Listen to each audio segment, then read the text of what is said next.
Halo semua, jadi pada kesempatan kali ini saya akan membahas mengenai sistem penghantaran obat melalui mukosa oral yang membahas mengenai anatomi, mekanisme absorpsi, dan juga bioavailabilitas.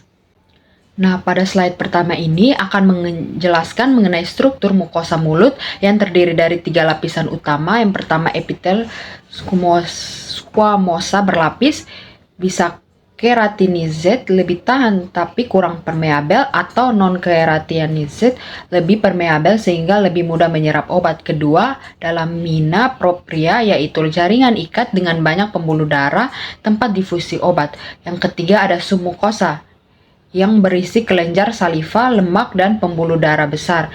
Intinya, perbedaan struktur ini mempengaruhi kemampuan mukosa dalam menyerap obat. Selanjutnya, perbandingan area sublingual dan bukal.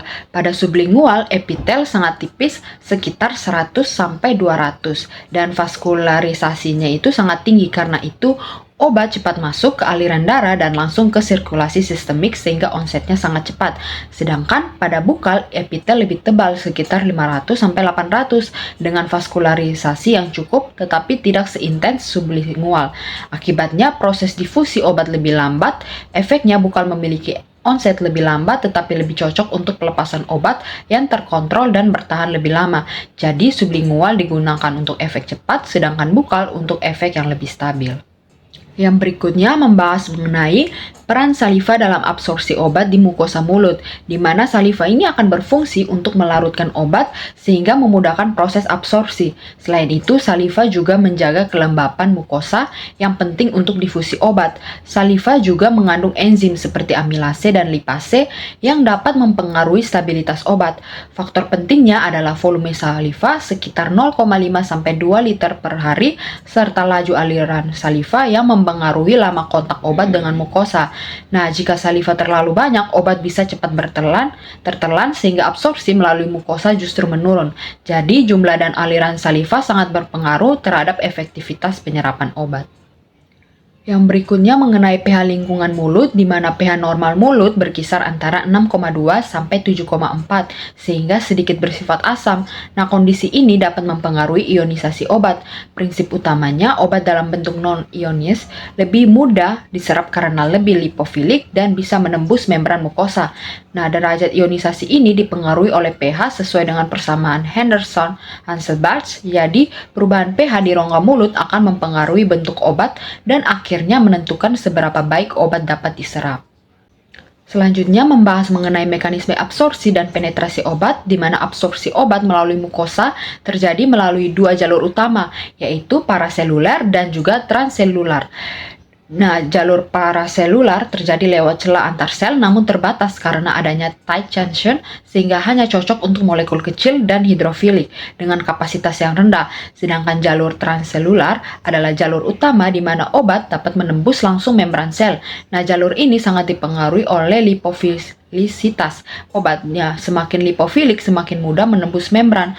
Untuk beberapa faktor yang mempengaruhi absorpsi antara lain lipofilisitas, ukuran molekul, derajat ionisasi, ketebalan mukosa, dan waktu kontak obat dengan permukaan. Selanjutnya, pada rute sublingual atau bukal, obat langsung masuk ke sirkulasi sistemik tanpa melewati hati terlebih dahulu, sehingga menghindari first pass metabolisme. Hal ini meningkatkan bioavailabilitas dan memberikan onset kerja yang lebih cepat.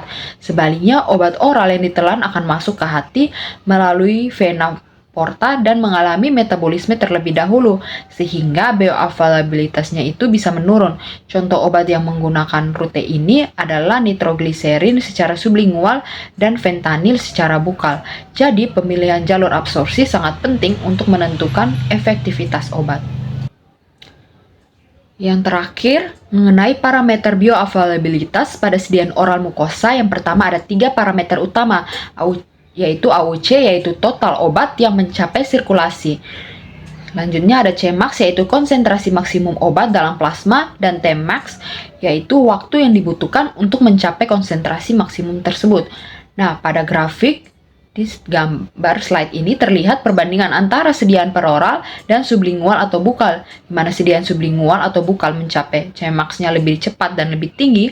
Hal ini karena obat langsung masuk ke sirkulasi sistemik tanpa melalui metabolisme di hati. Sebaliknya, sediaan peroral mengalami first pass metabolism sehingga AUC dan Cmax lebih rendah, serta Tmax-nya lebih lama yang berarti onset kerjanya lebih lambat.